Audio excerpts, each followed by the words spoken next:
Hi, thank you for joining us today. My name is Esperanza Zenon. I'm an Associate Professor of Physical Science at River Parishes Community College. My co-presenter is Ms. Monica Morrison, the Associate Vice Chancellor of Student Services and the Chief Diversity, Equity, and Inclusion Officer at River Parishes Community College. Our presentation today is DEI at RPCC. We're up for the challenge. The agenda for today's presentation includes looking at the statement of purpose for the DEI task force, the subcommittees that we formed to help us meet the purpose of the DEI task force, the accomplishments of the DEI task force, and what's next for the DEI task force. Monica and I are both on the Lctcs DEI task force. And after a few initial meetings with them, we decided that we should have a DEI task force at RPCC. So we met with our chancellor, with other faculty and staff, and with SGA to discuss the charge of the task force. Out of those meetings and discussions, we crafted our purpose. The RPCC DEI task force is charged with developing meaningful, actionable, and measurable recommendations focused on diversity, equity, and inclusion for all faculty, staff, and students at RPCC.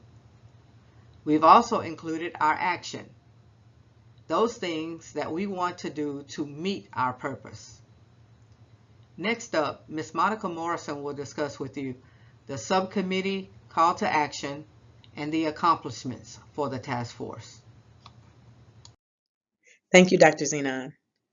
Now that you've heard about our intentional purpose and how we want to make it actionable, I'll share a little bit about the 5 subcommittees designed to help us get it done. We knew that to truly infuse DEI values at every level of organizational operation, we needed to start at the beginning.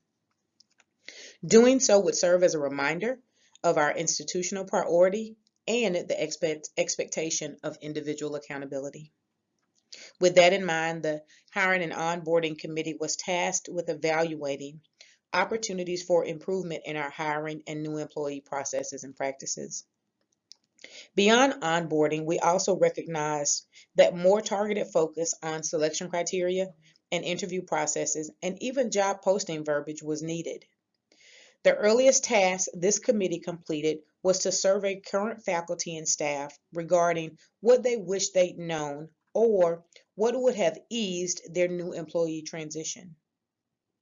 Data gleaned from this survey helped us realize the need and strong desire for a short-term mentor support program to help new employees get acclimated to facilities, ease introductions, learn job-specific processes and procedures.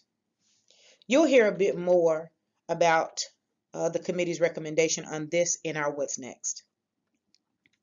Our Curriculum and Instruction Subcommittee has been instrumental as well in developing and implementing our new diversity statement. This statement, which you'll see in a later slide, is now housed on all RPCC syllabi. This action was done to ensure that students were continually aware of the expectation for every person to foster the spirit of DEI values in every environment. Next, our Student Awareness and Engagement Subcommittee worked to create meaningful touch points that highlighted cultural history and awareness and normalized DEI beyond race and gender. From this, our Beyond the Block initiative was born.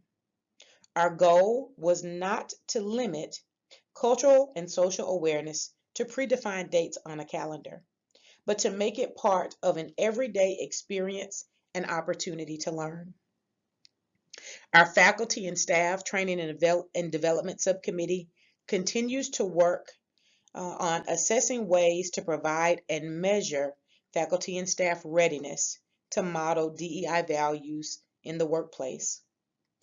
They are tasked with finding resources to help build confidence in practicing DEI in the classroom and throughout our organization.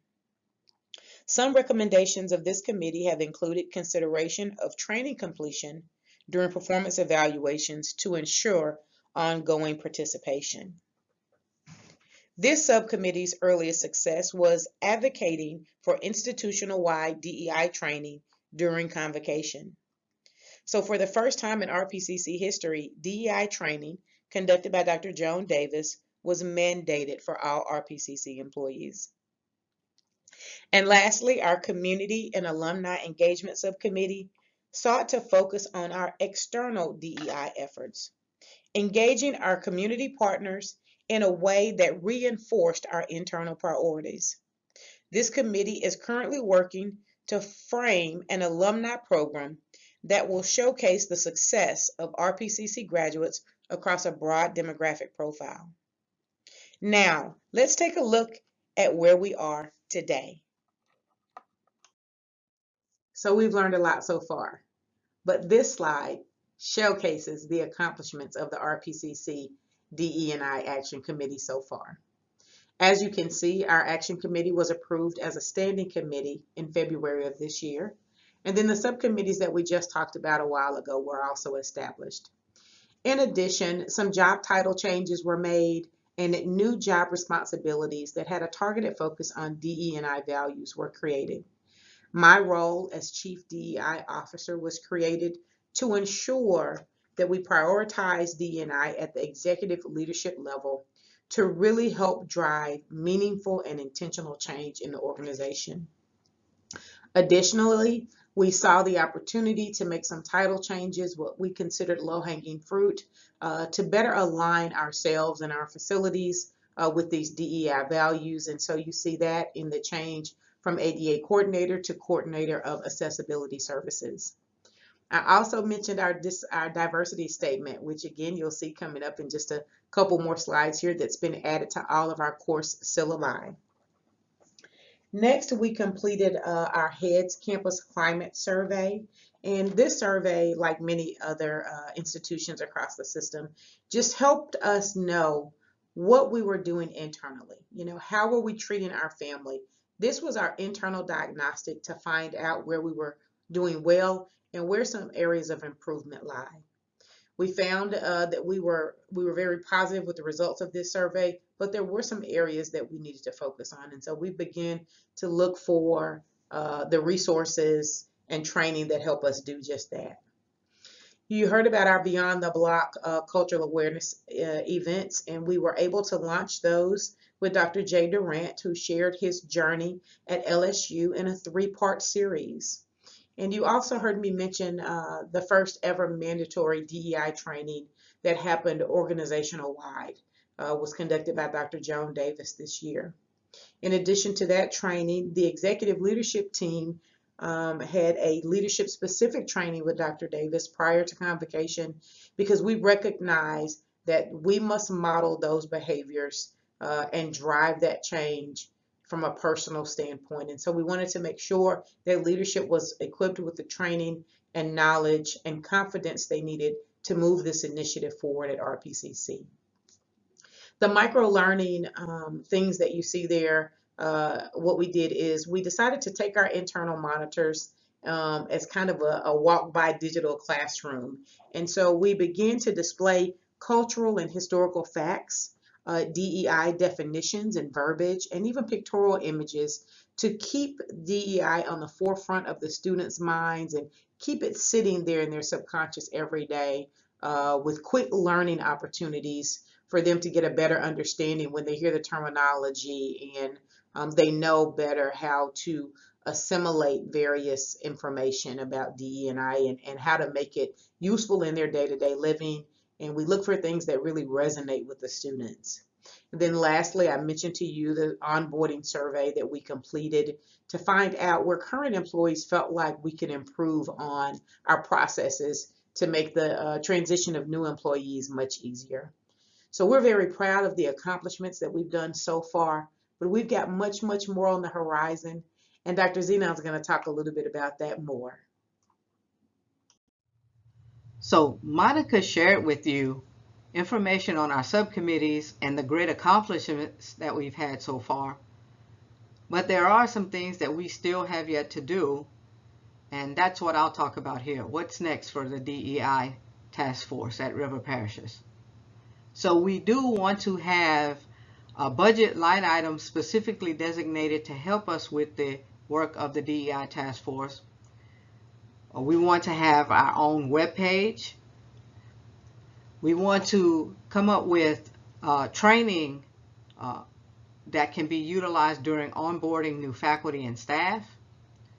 We want to have gender-neutral bathrooms, and we want to have new signage to support the facilities efforts regarding DEI. We want to have a DEI social media campaign so that we can move our discussions beyond race and gender. We're working on a new film series with the River Road African American Museum to support our DEI efforts. And we're partnering with the foundation and the River Road African American Museum to have a display on our campus, on all of our campuses. We want to have safe space training available for our faculty and staff, and we want to continue small group chats with our students.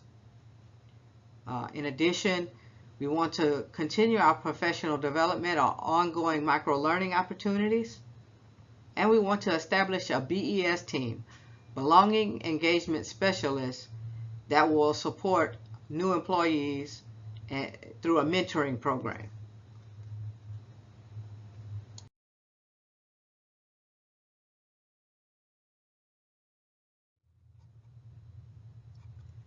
So Monica and I are interested in any questions you might have for us.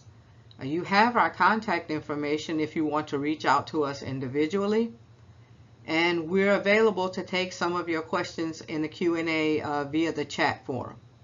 So thank you for joining us today, and we're happy to take your questions now.